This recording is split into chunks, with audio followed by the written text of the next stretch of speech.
ஓம் சரணாகத தீனார்த்த பரித்ராண பராயணே சர்வஸ்யார்த்திகரே தேவி நாராயணி நமஸ்துதே.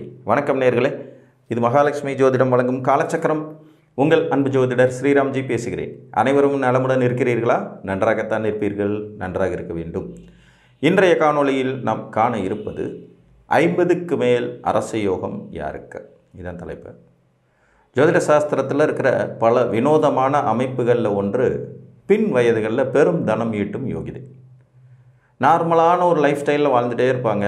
சராசரியான வாழ்க்கை வாழ்கிறதுக்கே கஷ்டப்படுவாங்க. போராட்டம் மிகுந்த வாழ்க்கை, 5க்கும் 10க்கும் கையேந்த வேண்டிய நிலை, கடன் சுமை கழுத்தை பிடிச்சி நெரிக்கிறது, வீட்டில் இஎம்ஐ, வீட்டுக்கடன், கார் கடன், பிள்ளைங்க படிப்பு, கல்யாணம்னு இப்படி போராடிக்கிட்டு இருக்கிற ஒரு லைஃப் ஸ்டைலில் போயிட்டுருப்பாங்க.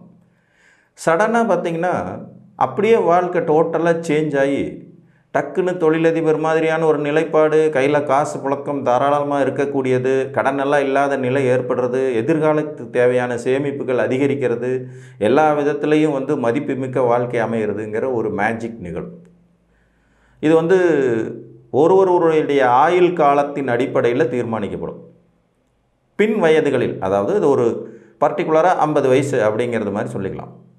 ஒரு 50 வயசை நெருங்கும்போது அதிர்ஷ்டமும் அரசயோக வாழ்க்கையும் கிடைக்கிற கிரக அமைப்பு யாருக்கு?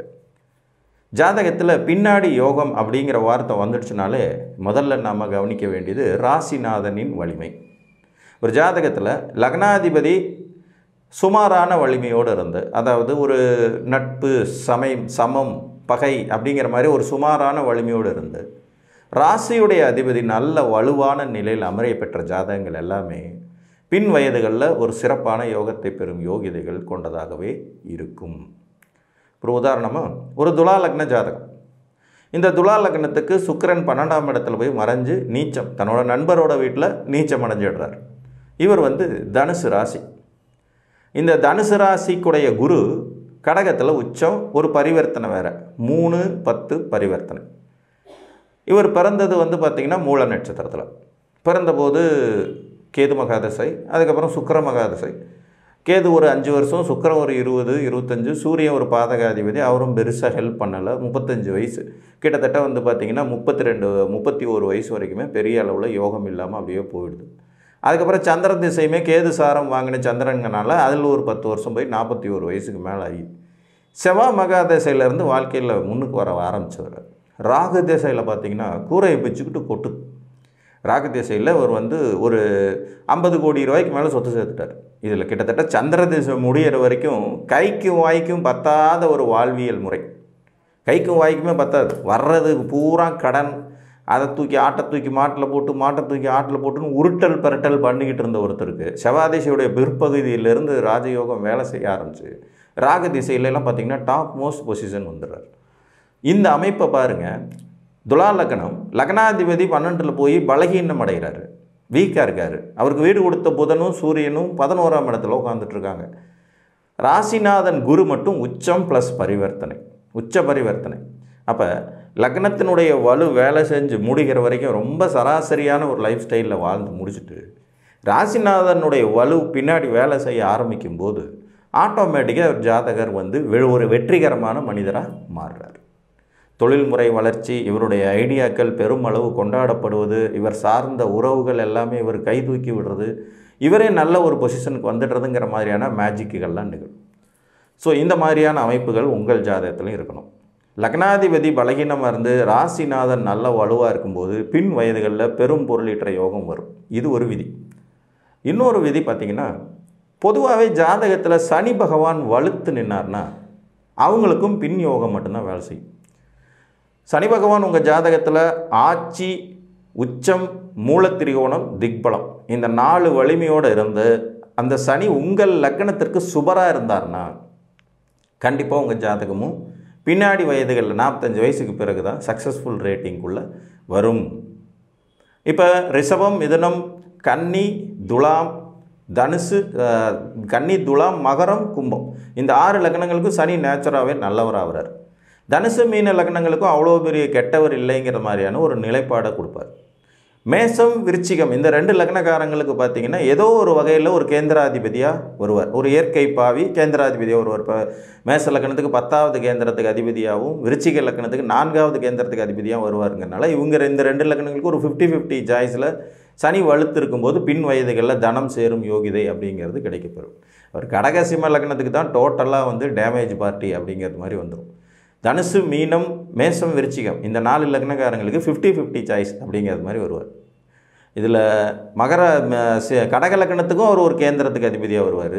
சிம்ம லக்னத்துக்கும் அவர் ஒரு கேந்திரத்துக்கு அதிபதியாக வருவார். சனி பகவான் பாருங்கள் 12 லக்னங்களுக்கும் ஏதாவது ஒரு வகையில் அவருக்கு ஆகாத லக்னக்காரர்களுக்கு கூட கேந்திரத்தின் வலிமையை கொடுக்கும் தன்மை கொண்டவராக வரார். அவருக்கு ஆகாத லக்னங்கள் அப்படிங்கிறதுல விருச்சிகமும் மேசமும் கடகமும் சிம்மமும் வரும். இந்த 4 லக்னக்காரங்களுக்கும் ஒரு கேந்திரத்துக்கு ஒரு அதிபதி அப்படிங்கிறது மாதிரியான ஒரு அமைப்பை பெறுவார். ஸோ அப்போ இவங்களுக்கும் வேலை செய்யும் தகுதி கொண்டவராகிறார். ஸோ சனி உங்கள் ஜாதகத்தில் ஃபுல் பவரில் இருக்காரா, பின் வயதுகளில் பொருள் சேர்க்கும் யோகிதை உங்களுக்காக காத்துக்கிட்டு இருக்குன்னு அர்த்தம். முதல் விதி, ராசி அதிபதியினுடைய வலு லக்னாதிபதியை விட சிறப்பாக இருந்து லக்னாதிபதி பலகீனப்பட்ட நிலையில் ஒரு மிடில் ஏஜ் வரைக்கும் ரொம்ப சராசரியான வாழ்க்கையை வாழ்ந்து முடித்து அதற்கு பிறகு வாழ்க்கையில் நல்ல டாப் மோஸ்டான உயரங்கள் வருவதற்கான சூட்சுமங்களை அந்த ராசிநாதன் கொடுப்பார். 2வது விதி, சனி வலுத்து இருக்கிற நிலையில் சனி பகவான் பொதுவாகவே மெதுவாக செயல்படும் தன்மை கொண்ட கிரகம் அப்படிங்கிறதுனால சனி வலுவாக இதுக்கு தசை வரணும்னு அவசியமே இல்லை. சனி வலுத்து இருந்தாலே ஜாதகத்தில் பின் யோகம் உண்டு அப்படிங்கிறத தீர்க்கமாக சொல்லலாம். 40 வயசுக்கு மேலே லைஃப் அப்படியே மூவ் ஆக ஆரம்பித்து 50 நெருங்கும்போது ஒரு நல்ல உச்சத்தை தொட்டு 60 வயசுக்குள்ளே அவங்களுக்கு தேவைப்படுற வாழ்வியல் சூட்சுமங்கள் வெற்றிகள் எல்லாத்தையும் அடைஞ்சிடுவாங்க. ஒரு சூட்சுமமான விஷயம் என்னென்னா, ஒரு ஜாதகம் கிட்டத்தட்ட தன் வாழ்நாள் முழுக்க தேவையான அளவுக்கான பொருளை ஈட்டுவது, தனது சந்ததியருக்கு தேவையான அளவுக்கான வசதி வாய்ப்புகளை ஏற்படுத்தி தருவதற்கு ஒரு 5 வருஷம் கோல்டன் பீரியட் டைம் இருந்தால் போதும். வெறும் 5 வருஷம் கோல்டன் பீரியட், ஒரு நல்ல தசாபுத்தி ஒரு 5 வருஷம் நடந்தால் போதும்.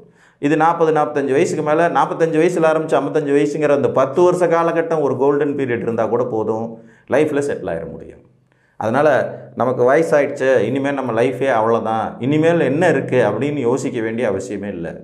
50 வயதிற்கு மேலும் அரச யோகம் ஏற்படும் வாய்ப்புகள் நிறைய ஜாதகங்களுக்கு இருக்கத்தான் கிடைக்கின்றன. 10லிருந்து 15% ஜாதகங்களே பார்த்திங்கன்னா செட்டில் ஆகிறதே அந்த வயசில் தான் செட்டிலே ஆவாங்க. 45 வயசுக்கு மேலே தான் நல்ல வேலை, பொறுப்புள்ள ஒரு குடிமகனாக இருக்கிறது, பொறுப்பாக குடும்பத்தை பார்த்துக்கக்கூடிய அமைப்புகள் ஏற்படுறது. வயது முறுக்கில் வாலிப முறுக்கில் நிறைய தவறுகள் இழைச்சாலும் இந்த தவறுகளிலிருந்து பாடம் கற்றுக்கொண்டு ஒரு பக்குவப்பட்ட வாழ்வியலை நடத்துறதுங்கிறதுக்கே அந்த 45 வயசு வரும். இந்த பக்குவத்தை கொடுப்பது ஒன்று ராசிநாதனுடைய வலு, இன்னொன்று சனி பகவானுடைய உச்சவல். 3வது ஒரு விதி இருக்குது, உங்களுக்கு நல்ல யோக திசைகள் பின்னாடி வாழ்க்கையில் தான் வரும் அப்படிங்கிறது மாதிரியான அமைப்பு உள்ளவர்களுக்கும் இந்த பின் வயதுகளில் 45-50 வயதிற்கு பிறகு ஒரு வளர்ச்சியான முன்னேற்றமான யோக பாக்கியதைகள் கிடைக்கும். இப்போ ஒரு உதாரணம் எடுத்துக்கோங்க.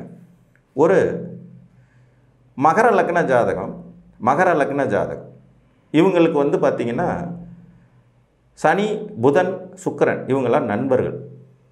இவங்க பிறந்தபோது பார்த்திங்கன்னா சூரிய மகா திசையில் பிறந்துடுறாங்க. ஒரு சந்திர திசையில் பிறக்கிறாங்கன்னு வச்சுக்குவோம். சந்திர திசை ஒரு 2 வருஷம் பேலன்ஸ் இருக்க பிறக்கிறாங்க. சந்திர மகா திசை 2 வருஷம், செவ்வாய் மகா திசை 7 வருஷம், ராகு மகா திசை ஒரு 18 வருஷம், குரு மகா திசைன்னு எல்லாம் போயிட்டார். இதெல்லாம் முடியும் போதே பார்த்திங்கன்னா மிடில் ஏஜுக்கு மேலே வந்துடும். இப்போ சந்திரன் செவ்வாய் ஒரு மொத்தம் கூட்டினா ஒரு 9 வருடம், ராகு ஒரு 18, அப்போ ஒரு 27 வயசு அதிலேயே ஓடி போய் அப்புறம் குரு நடத்தி முடிச்சு 27 43 வயசு ஆகி அதுக்கப்புறம் வருவார் சனி. லேட்டாக வரக்கூடிய ஒரு அமைப்பு. அப்போ அந்த லக்னத்துக்கு யோகர்கள் பின் வயதுகளில் திசை நடத்துறது. வயதானதற்கு பிறகு அவங்க யோக கிரகம், இப்போ மகர லக்னம்னா புதன் ஒரு யோகாதிபதி, சனி ஒரு யோகாதிபதி, சுக்கிரன் ஒரு யோகாதிபதி, இவங்கெல்லாம் மிடில் ஏஜுக்கு மேலே வர்றதே 45 வயசுக்கு மேலே தான் வராங்கங்கிறது மாதிரியான நிலைப்பாட்டில் அந்த வளர்ச்சியையும் முன்னேற்றத்தையும் கண்டிப்பாக கொடுப்பாங்க.